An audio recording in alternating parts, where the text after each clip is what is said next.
Hello, everyone.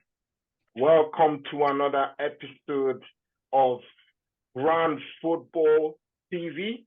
And we've got a wonderful episode today because we've got a full house. Yes, you are welcome to the show. I trust you've had a wonderful day.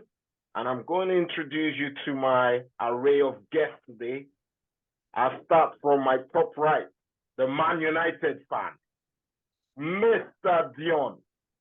How you doing? You're welcome Something all right to the show. Thank you. Yes, you're welcome. And then my bottom left, Mr.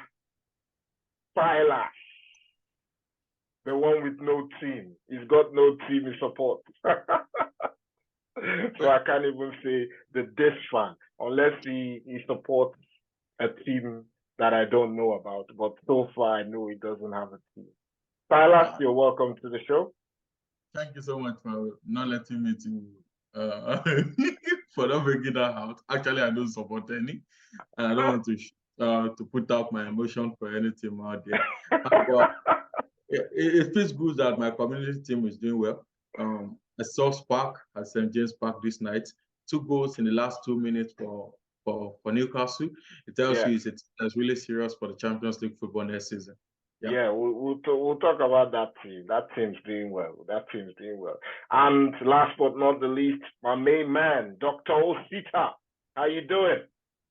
I'm all right, my brother. Thank you for having me. It's been a while. You're welcome. It's been a while, man. It's been a while. I've heard maybe it's got something to do with how he's a Chelsea fan, by the way, guys.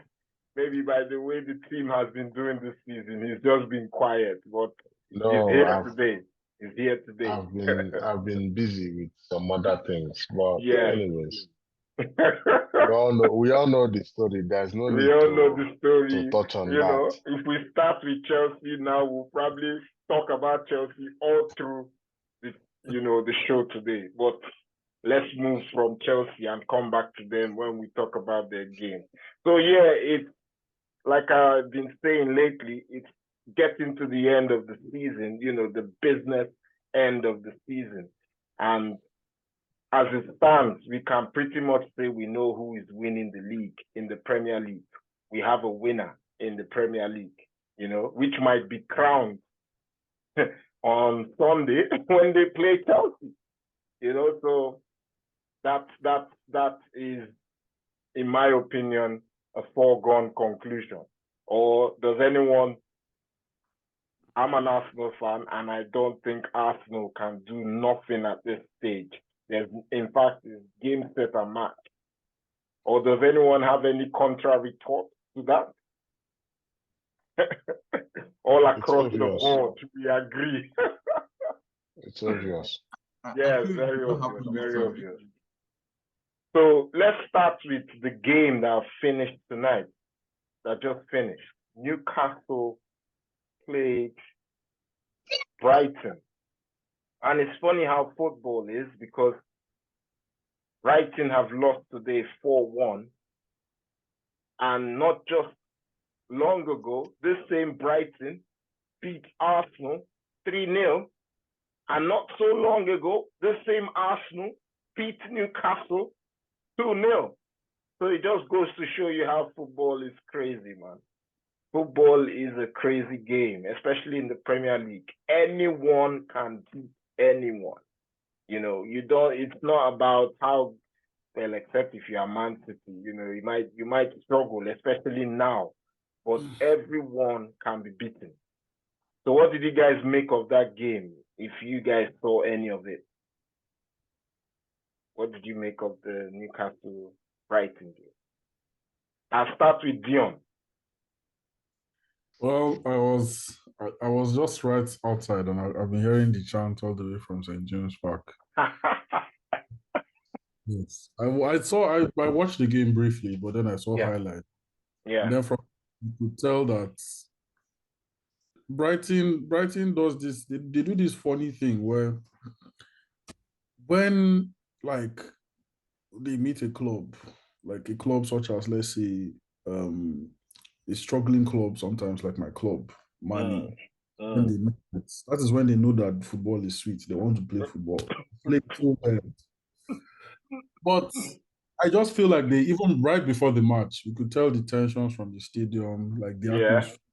Everybody was teaming up, and the chants and the intimidation from the fans. You could just tell that Newcastle had this.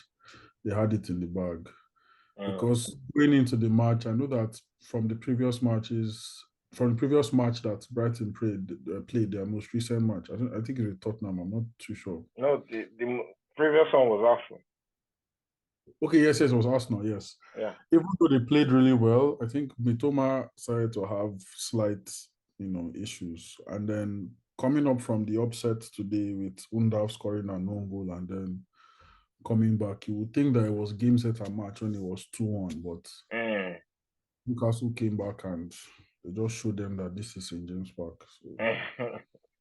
Yeah, that's St. James Park. Newcastle has had the best defense all season. They've been the best defending team this year in the Premier League.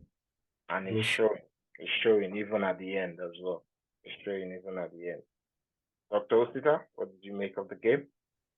Yeah, I think Newcastle has proven everyone wrong this time around, because with the type of takeover they had 2 years ago, one would think that they would go out to buy the best of the best.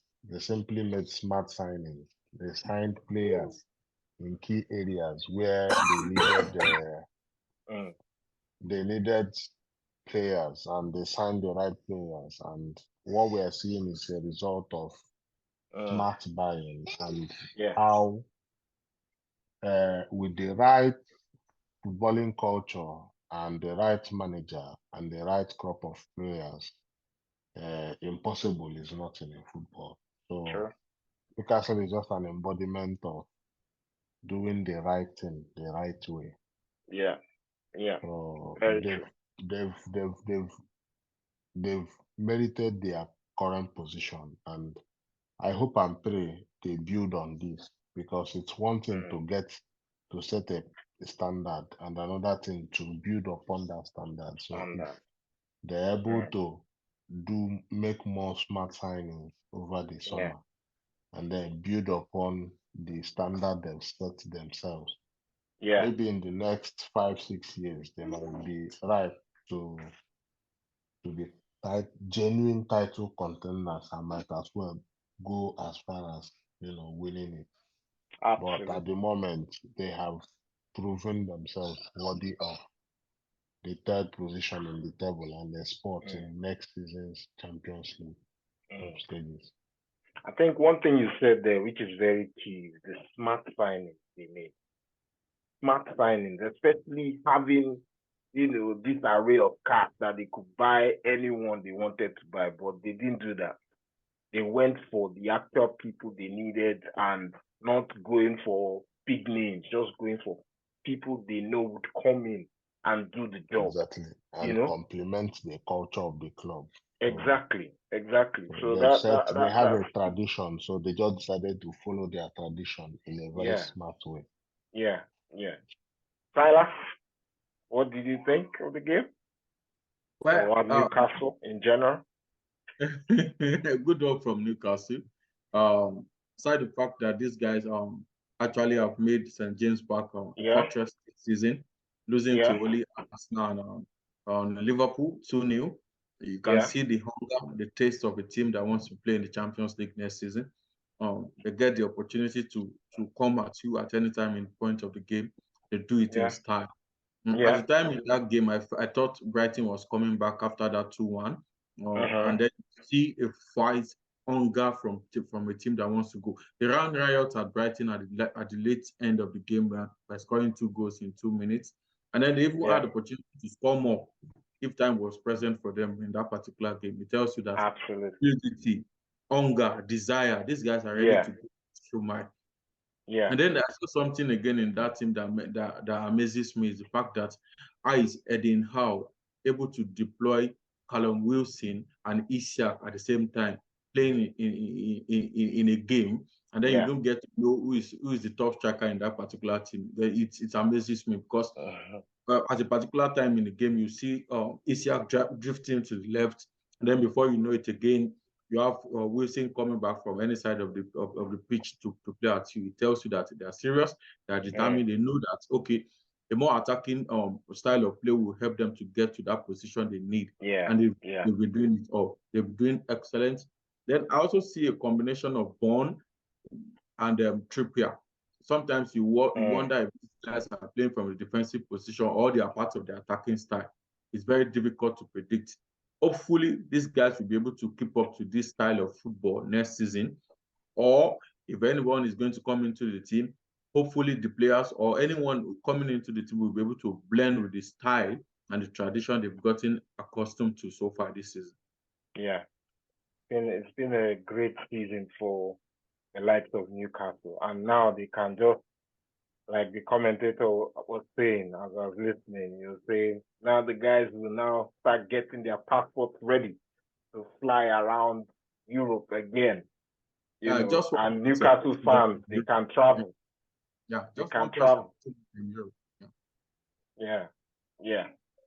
So that's a good thing. So as the table stands now, Man City obviously are top with 85 points. Arsenal second with 81. Newcastle sitting in third with 69 points and 3 points away from Man United with a game in hand.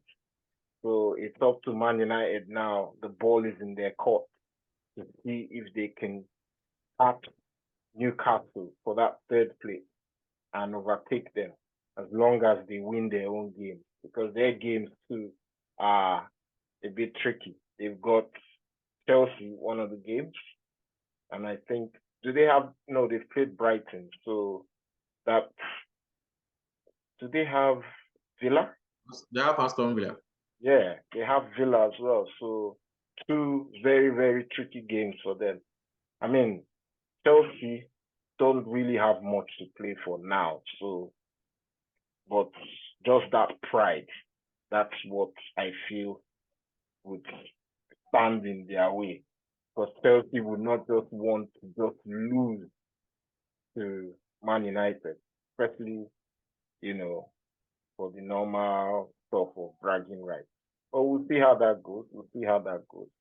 Liverpool as well are on everyone's trail. Liverpool was far off before, but now they're just 4 points separate them from from Newcastle. Although Newcastle them and Newcastle are on the same amount of games, so it's just a case of hoping that one of them slip up, especially Man United, because they'll be looking at Man United more. They can catch Man U more than Newcastle. Newcastle seem to have drifted away from them, but Liverpool will be hoping to catch Man U and overtake them. And that would be a wonderful story. Regardless of how bad their season has been, imagine them overtaking Man United. It will be so funny. Yeah, so let's look at the fixtures from the weekend. We just go through them quickly. Leeds obviously drew 2-2 with Newcastle. Aston Villa beating Tottenham. Chelsea drawing with Nottingham Forest. Obviously, Nottingham Forest are trying to survive, so that point is a good point for them. Crystal Palace beating Bournemouth. I think Bournemouth now they've relaxed because they're kind of safe now, so they don't have to fight that much for their lives. Man United winning against Wolves. Southampton losing and being the first team that was finally confirmed relegated. I feel sorry for them. They've been here 11 years, but I was saying it on the radio show on Sunday. Dr. Osita, I don't know if you were listening. I mentioned your name there, because you called it. You called it. You said Southampton were going to finish bottom, not just get Yeah, I knew. relegated, that they will I finish knew. bottom. Yeah, I knew it was going to happen because we all saw the signs last season. Last season, And they've been flirting with relegation for the last two or three seasons. So last season was so obvious. It was even a miracle they survived. Yeah. So, and again, this season they now sacked the manager that Hassan Hotel that has been, flirting with relegation, and they not bring someone solid in. They brought in someone from the Championship and even got him that sacked has as no well. experience. So they now got him sacked as well before bringing in this last guy that tried to steady the ship. I mean, he had some decent games, but still not enough to keep them up in the league. So they go down now to Championship. I wonder how long it will take them to come back, but we'll see how that goes. Well, they can bounce back if Burnley they can. They've done it before. Season. They've done it before. In fact, they even went. I'm sure the last time they even went lower than Championship. Yes. After 2005. Yeah, they went as far as League One. Yeah, League One. Then they got promoted to Championship. Back to Championship. And then maybe, I think it was like in 2 seasons, they were back in the league. They're now back. Yes. So they know, I feel they would bounce back, but hopefully it doesn't take them too long this time, to get back. Because we see a lot of teams now go in the Championship and then fall off from there or cannot get out of the Championship. They find it so hard to actually, they play well, do everything, but to get to that stage of either the playoffs or first and second, too difficult. So yeah, another result, Brentford beat West Ham 2-0. Everton, who Arsenal were hoping on. Little hope. In fact, I feel that was what affected the game on Sunday, Arsenal's game, because Man City had just won before Arsenal kicked off.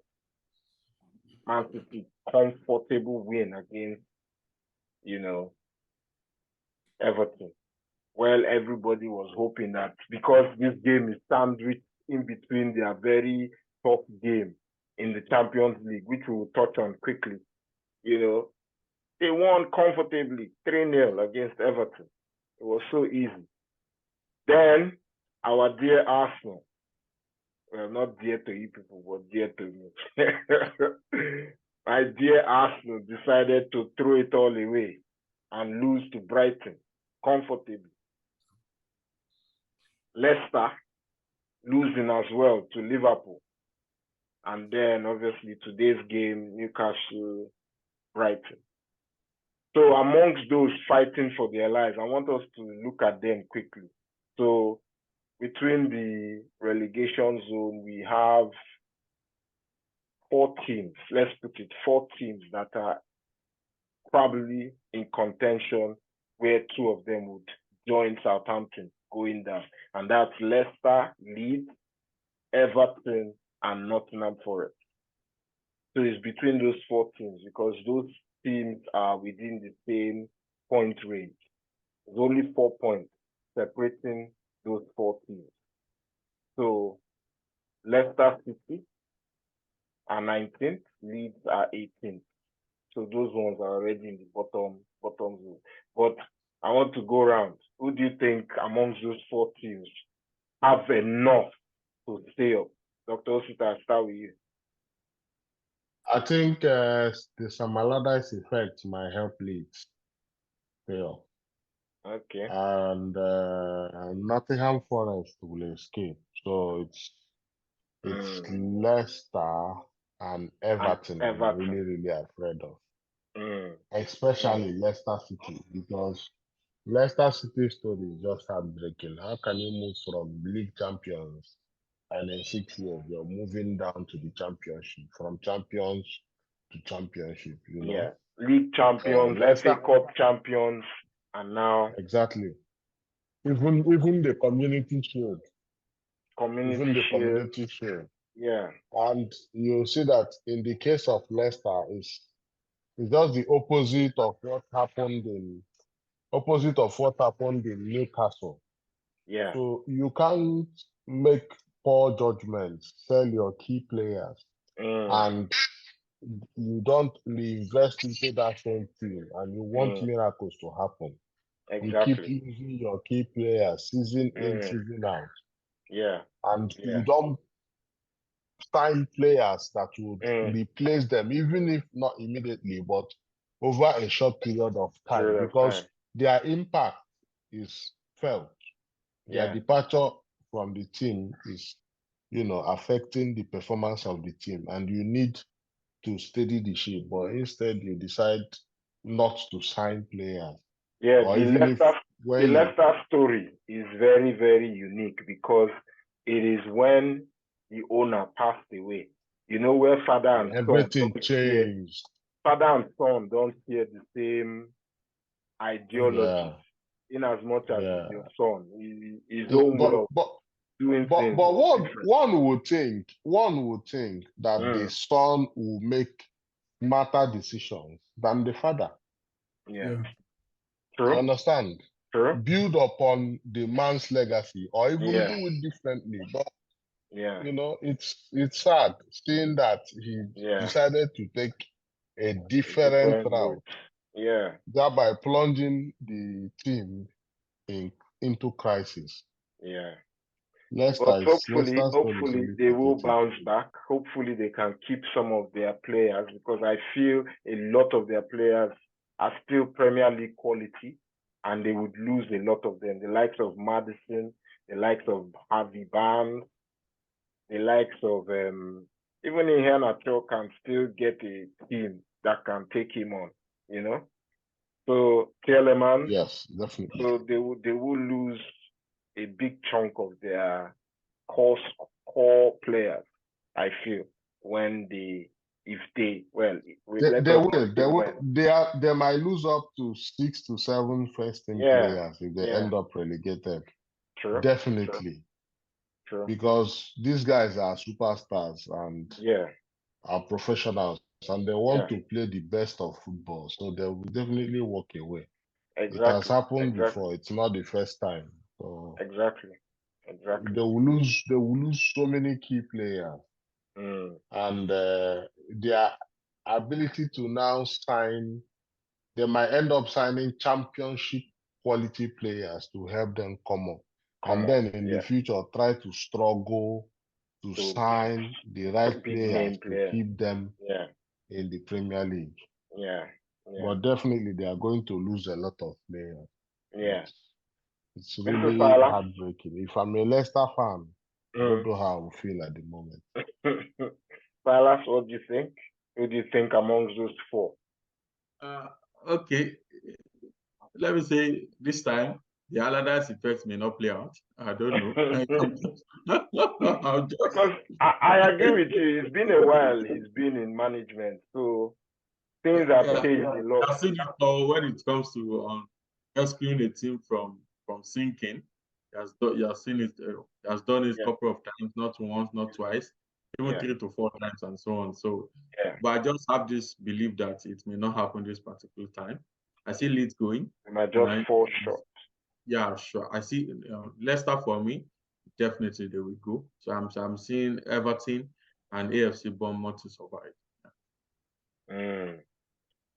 So you think? No, not Bournemouth. Nottingham Forest. You mean? Nottingham Forest. Sorry. Yeah. Nottingham Forest and Everton are the ones with Leeds and Leicester fighting for staying in the league. Deon, what are your thoughts? Well, I would. This is just me judging from Sam Allardyce being a relegation specialist, because he has seemingly done it before. And then looking at the last match against Leeds against Newcastle, I believe he made some very important changes that made that game end in a draw. But then again, what I'll say is, I would agree with Dr. Osita and say, from what I'm seeing, it's between Leeds and Everton to stay to keep above water. But my money is going to be on Leeds. I think Leeds is going to struggle to stay afloat. Because from the looks of things, Nottingham Forest has been, to be honest, even though I like that some Nigerians are in that team, Nottingham Forest has been a very confusing team. I feel like they are very, very confused. With what a yo-yo team. I think that they have an experienced keeper and even some players that you think are at least decent, but the style of play is just very strange. I can't quite put my finger on what is going on with them. And then To be Leicester, fair, though, they've picked up in this last couple of games. yeah, it is a fear of relegation now. But then again, they've picked up. Looking at Leicester City as well, yeah, I feel like they have as much fighting spirit, because if you look at the match, Liverpool, the only person I saw that was fighting in that match was Maddison. Harvey Barnes was not even, he was getting too frustrated, all of them were throwing tantrums at the referee. Like, you are not fighting for this, don't focus on the referee. So exactly. I see it leads better contender for who actually escapes the relegation. But the rest, everything, I don't see them. It might be a different situation, but I see Leeds as surviving that. Okay, thank you. So we'll just run through the fixtures for the weekend.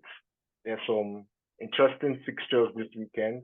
Firstly, we have Tottenham playing Brentford, and Bournemouth will play Man United. Fulham will play Crystal Palace. Liverpool, Aston Villa. That's one of the interesting ones because they're both fighting for something. Wolves, Everton. Obviously, it will be interesting just because of Everton trying to stay up. So they will try to, give their best, I'm hoping. Nottingham Forest as well, trying to stay up, are hosting Arsenal. Then West Ham will play Leeds. Brighton will play Southampton. Man City will wrap up the league against Chelsea. Unless Dr. Osita thinks otherwise, that Chelsea will bring their A game. I don't think it will happen. Then a few outstanding games over the course of the week. After Newcastle play Leicester on Monday, Brighton will play Man City for that outstanding game they have, and Man United will play Chelsea for their own outstanding game. So that when they meet the next weekend, everybody is on the same amount of games, and then they all play at the same time. But there'll be nothing really at the top. It might just be the fourth spot and the relegation zone that will be interesting on that last day, I feel. So, from the games coming up, Liverpool, Aston Villa, who do you think will win?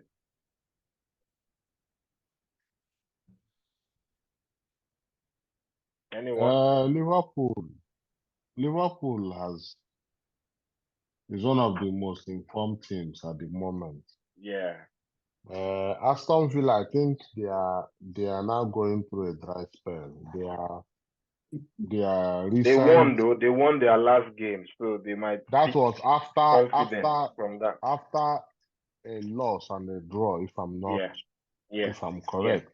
Yeah. So it means their form is no longer as steady as it used to be. So they are going through a patchy period, especially with Oli Watkins, who has not been as frequent scoring as he used to be. But Liverpool has been consistent in the last 6 games, which is very interesting. And I think they have what it takes to go ahead and win that one. Yeah, I don't doubt the ability to do so. Because it seems all the players they have, injured players, are all back. Luis Diaz, and then Darwin Núñez. Jota. and Jota as well. So Yeah. so they are back to full Like a fitness. full squad. Yeah. Yeah. So Yeah. they'll go ahead. They'll go. They'll win it. I don't see any reason why they can't win. I don't think Deon will be rooting for them anyway. What do you think about the game? Well, as much as I want Liverpool to lose that game, I see them drawing that game for some reason. Because it's going to be a tough one. Yes, I agree that Aston Villa has not been up to par. They lost one and drew one. They lost. But looking at it, I just feel for some reason that there's going to be a draw between them and Liverpool. I actually share that same sentiment because I've gone for a draw in my prediction this weekend. I've actually gone for even if there are goals, I feel like there's still going to be a draw. I've actually gone for a high scoring draw in my prediction. I've gone for a 3-3 draw. You know, I'm just trying to see what my Dr. Osita predicted again. Oh, you've gone for 3-1 Liverpool win. So it'll be interesting to see. Silas, do you see Liverpool coming out of that one? It's a battle of who wants it more. And if you judge it by any standard, the Reds actually wants it more. And I see them blazing past Aston Villa.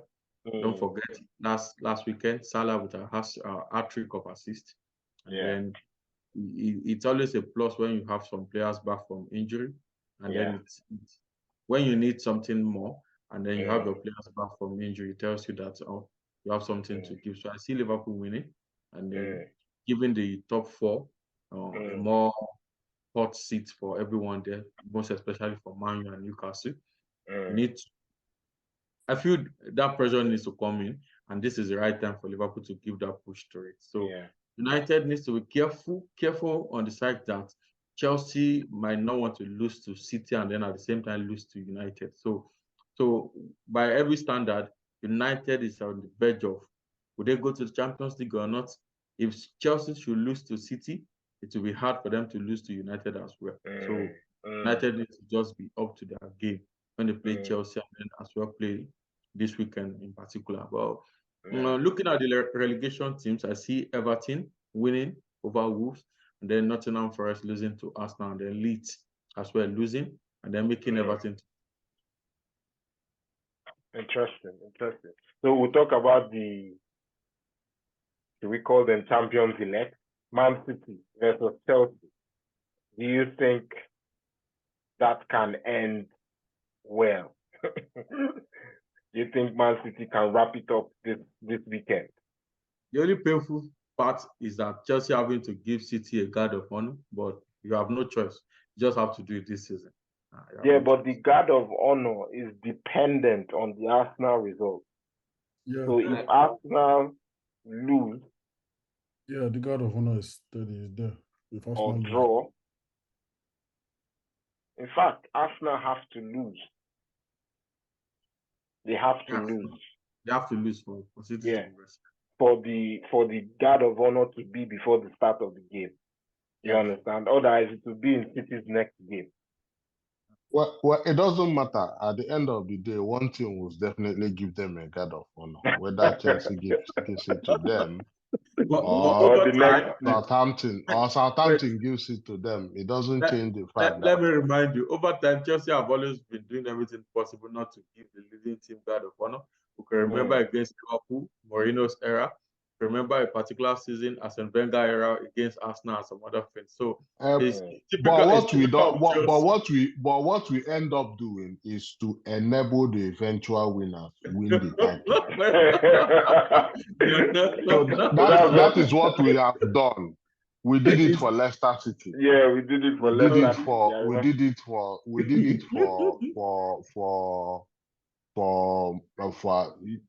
Liverpool. Yeah, you did it for Liverpool by beating. We did it for Liverpool, exactly. You did it for Man U by beating Liverpool. By beating Liverpool, exactly. So we might not really be keen in giving guard of honor to the champions elect, but one short thing you'll be guaranteed is that we enable them to eventually become the champion. the winners or the champions. I love your spirit.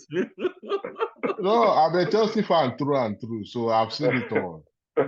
I've seen it all. No matter what I see, it's not going to change my position. Yes, that's true.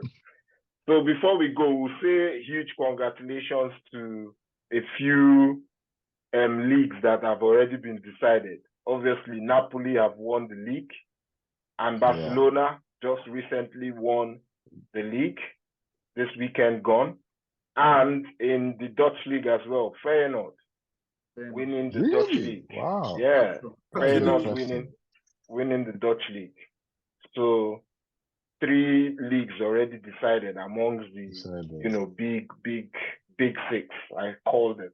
So what's happening in Germany between Dortmund and Bayern? They're still like 1 point between each other. So it might go to the wire. Go down to the wire, yeah, sure. Yeah, but you now see the reason why the Premier League is rated the best league in Europe, if not in world football. Because you can't have such scenario. It's either you have one clear-cut winner, or everyone is jostling for the position. And again, in the Premier League, like you said earlier, any team can beat any team. So, which is not really what you have in other leagues. True. Say a PSG. PSG can decide to beat the remaining 19 teams in the league, and nothing. I think that one is almost wrapped up as well. The PSG French one. It's almost wrapped up. It's good that we are enjoying the most entertaining league in the world, which is the Premier League. Yeah, anything can happen. Yeah. Okay, we're going to talk very briefly, about the Champions League final. Who is your winner? City will win it, of course. City? City is the most organized football club anywhere in the world. Silas, do you think Inter would pose any threat? The only thing I have to say is I give kudos to Italian football for bouncing back this season. Inter is in the final, Roma is in the final. As well, I give kudos to Premier League football. West Ham is in the final, and then City is in the final. So I leave it for that day. I leave it for 90 minutes to judge. Yes. Deon? Well, I don't think that Inter Milan has a chance again. I remember in our group chat you were saying I see Man City giving them a barrage of goals for a final. If Man City can outplay the almighty Real Madrid, I don't know what they will do to Inter Milan. Yeah. Because I just saw I was saying yesterday night to someone, I said, Inter Milan is just coming to enable Man City to become eventual champions. Because they can't become champions on their own. They need to play against a team to be the champions. And that is just the role Inter Milan is coming to play. They can't stop. I only ask you to let time judge, please. Exactly. Listen, guys. You can't stop a moving train. Exactly. Listen, guys, it's been wonderful having you guys on today. We are out of time, and I want to say thank you guys very much. And if you're watching, don't forget to like, share, and subscribe. Grand Football TV will be back again. Thank you guys, and have a wonderful, wonderful night. Thank you guys. Thank you. Don't check this.